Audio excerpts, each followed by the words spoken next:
നാരായണൻ എന്ന ഒരാൾ, അദ്ദേഹം മെഡിക്കൽ കോളേജിലെ മുൻ ജീവനക്കാരനാണെന്നാണ് ഞാൻ മനസ്സിലാക്കുന്നത്. അദ്ദേഹം ടെലിഫോൺ ലൈനിലുണ്ട്. ശ്രീ നാരായണൻ, താങ്കൾക്ക് ഈ അപകടത്തെക്കുറിച്ച് നൽകാൻ കഴിയുന്ന വിവരം എന്താണ്? താങ്കൾ ആ പ്രദേശവാസിയാണോ?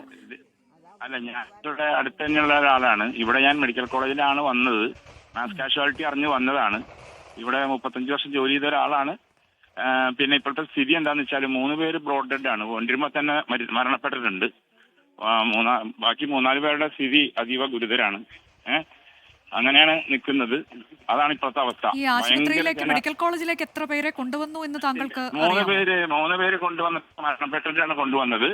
ബാക്കി 3-4 പേര്, ബാക്കിയുള്ളവര് 5-6 പേര് വളരെ സീരിയസ് ആയി കിടക്കുന്നുണ്ട്.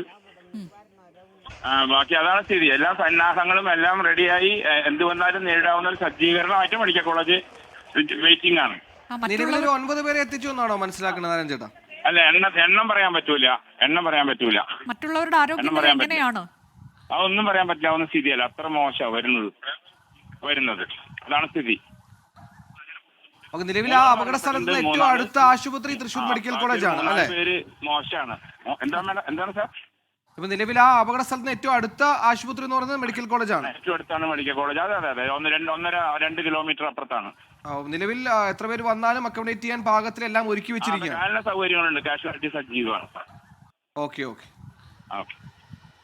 അതായത് 3 പേരെ കൊണ്ടുവന്നപ്പോഴേക്കും ആശുപത്രിയിലേക്ക് എത്തിച്ചപ്പോൾ തന്നെ മരണമടഞ്ഞിരുന്നു എന്നാണ് മെഡിക്കൽ കോളേജിലെ മുൻ ജീവനക്കാരനാണ് അദ്ദേഹം. ഈ അപകടത്തെക്കുറിച്ച് കേട്ടറിഞ്ഞ് മെഡിക്കൽ കോളേജിലേക്ക് എത്തിയതാണ് എന്നാണ് നാരായണൻ നമ്മളോട് പറഞ്ഞത്. അതിൽ 3 പേരെ അവർ കൊണ്ടുവന്നപ്പോഴേക്കും തന്നെ മരിച്ചിരുന്നു എന്ന് പറയുന്നു. കൂടാതെ 5 പേരോളം അവർ ഗുരുതരാവസ്ഥയിലാണ്, അതീവ ഗുരുതരാവസ്ഥയിലാണ് എന്ന് പറയുകയാണ്. ഏതായാലും വലിയൊരു അപകടം, ആ അപകടത്തിന് നാട് സാക്ഷ്യം വഹിച്ചിരിക്കുന്നു എന്നതാണ്. മുണ്ടത്തിക്കോടാണ് പടക്ക നിർമ്മാണശാലയിൽ വലിയ സ്ഫോടനമുണ്ടായത്. 1-ലേറെ പടക്ക നിർമ്മാണശാലകളുണ്ടായിരുന്നു, വെടിക്കെട്ട് പുരകളുണ്ടായിരുന്നു എന്നതാണ്.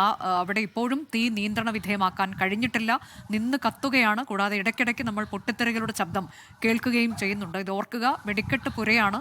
തൃശ്ശൂർ പൂരത്തിൻ്റെ വെടിക്കെട്ടിന് വേണ്ടി നിർമ്മിക്കുന്ന, പടക്കങ്ങൾ നിർമ്മിക്കുന്ന ആ പുരയിലാണ് സ്ഫോടനമുണ്ടായിട്ടുള്ളത് എന്നുള്ളതാണ് ഈ അപകടത്തിൻ്റെ തീവ്രത വർദ്ധിപ്പിക്കുന്നത്.